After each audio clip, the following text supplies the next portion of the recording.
পারবে না, এই ধরনের কোনো কাজ প্রশাসনের দ্বারা নেই। আপনাকে এটা বলে রাখছি, এই ধরনের প্রশাসন চাইলে 2 মিনিটে খুঁজে বার করে ফেলতো।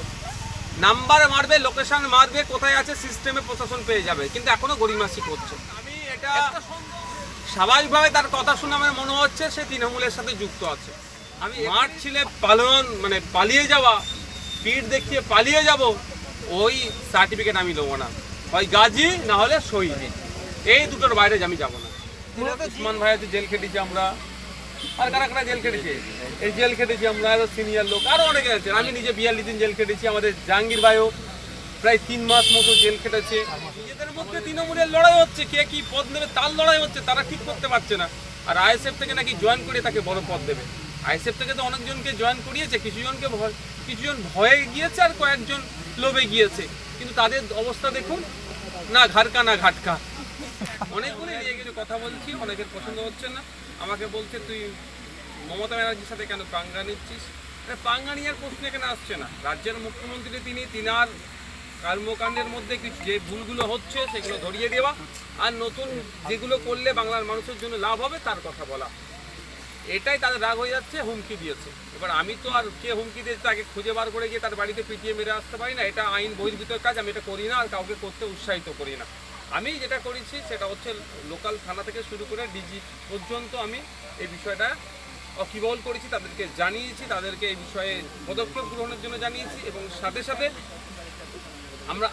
আমি যার কাস্টোডিয়ানের মধ্যে আছি, আমাদের সম্মানীয় স্পিকার স্যারকেও আমি জানিয়েছি বিষয়টা, এবং সেন্ট্রাল স্বরাষ্ট্র দপ্তরেও আমি সেন্ট্রাল হোম মিনিস্ট্রিতেও আমি এই বিষয়টা জানিয়েছি।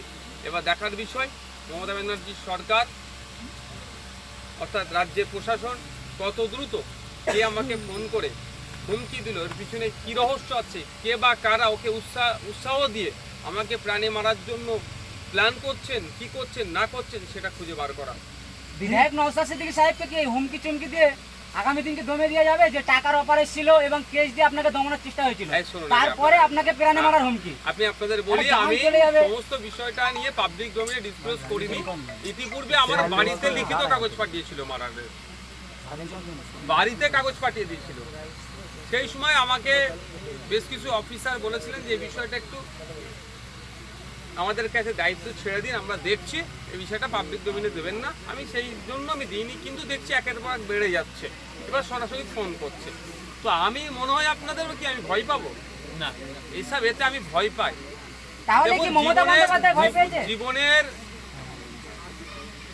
একটা গুরুত্বপূর্ণ অধ্যায় হয়তো আমি অধ্যয়ন করতে পারতাম না যদি আমাকে জেলে না রাখতো। এখানে দেখুন আমাদের উসমান ভাই আছে, জেল খেটেছি আমরা, আর কারা কারা জেল খেটেছে, এই জেল খেটেছি আমরা, সিনিয়র লোক আরও অনেকে আছে। আমি নিজে 42 দিন জেল খেটেছি। আমাদের জাহাঙ্গীর ভাইও প্রায় 3 মাস মতো জেল খেটেছে। আমাদের জাহাঙ্গীর ভাইয়ের ভাইপো আছে, আমাদের যারা নেতৃত্বরা আছে সবাই একবার করে জেল খেটেছি। আমিও 42 দিন জেল খেটেছি। একটা গুরুত্বপূর্ণ অধ্যায় আমরা অধ্যয়ন করেছি, মানে পার করে নিয়েছি। সুতরাং ভয় ভীতি আমাদের কেটে গিয়েছে। এই হুমকি চুমকি দিয়ে অবাঞ্ছিত কল করে কেউ যদি মনে করে এবং অর্থের লোভ দেখিয়ে আমাদেরকে আটকাতে পারে, আমাদের শুধু নয়, আমাদের নেতৃত্বদের রাত দিন আমাদের অফার আসছে আমাদের নেতৃত্বদের কাছে, এই পদে জয়েন করো, সেই পদে জয়েন করো, এই পদ দেবে সেই পদ দেবে। নিজেদের মধ্যে তৃণমূলের লড়াই হচ্ছে, কে কি পদ নেবে তার লড়াই হচ্ছে, তারা ঠিক করতে পারছে না। আর আইএসএফ থেকে নাকি জয়েন করে তাকে বড় পদ দেবে। আইএসএফ থেকে তো অনেকজনকে জয়েন করিয়েছে, কিছুজন ভয়ে গিয়েছে আর কয়েকজন লোভে গিয়েছে, কিন্তু তাদের অবস্থা দেখুন, না ঘাটকা না ঘাটকা। অনেকগুলোই নিয়ে গেছিল, তারা এখন দুকুল গিয়েছে তাদের।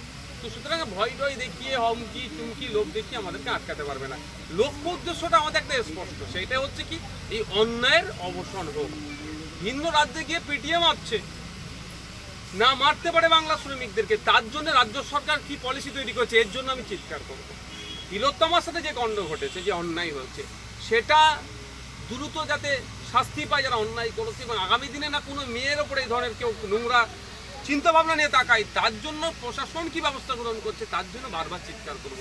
আর এই চিৎকার করাটা যদি কারো খারাপ লেগে আমাকে হুমকি দেওয়ার কথা বলে, যাই করার কথা বলে না কেন, আমি মাথা নত করবো না। একটা কথা বলে দিই, শহীদের তকমা নেব, প্রয়োজনে গাজী হব, গাজী বা শহীদের মধ্যেই সীমাবদ্ধ থাকবো। মাঠ ছিলে মানে পালিয়ে যাওয়া, পিঠ দেখিয়ে পালিয়ে যাব, ওই সার্টিফিকেট আমি দেবো না। হয় গাজী না হলে শহীদ, এই দুটোর বাইরে আমি যাব না।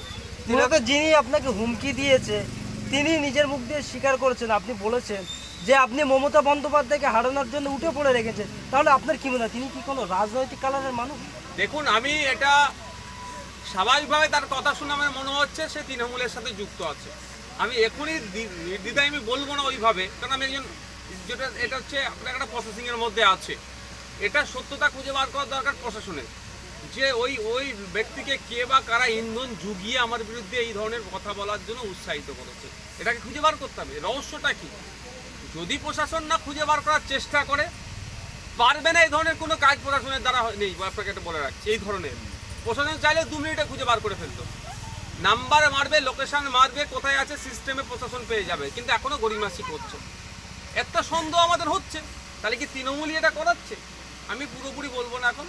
যদি আমি একটা নির্দিষ্ট টাইম পর্যন্ত দেখব, যদি প্রশাসন এটাকে খুঁজে বার করে তাদেরকে যথোপযুক্ত ব্যবস্থা না নেয়, তাহলে কোর্টের দরজা খোলা আছে, আমি কোর্টে মামলা করব। কারণ আমি আপনাদের জানিয়ে রাখি, শুধুমাত্র জাঙ্গিপাড়া লোকাল থানাকে আমি চিঠি দিইনি, আমি টপ পুলিশের পশ্চিমবাংলার সর্বোচ্চ যিনি কর্তা তাকেও অভিযোগটা জানিয়েছি।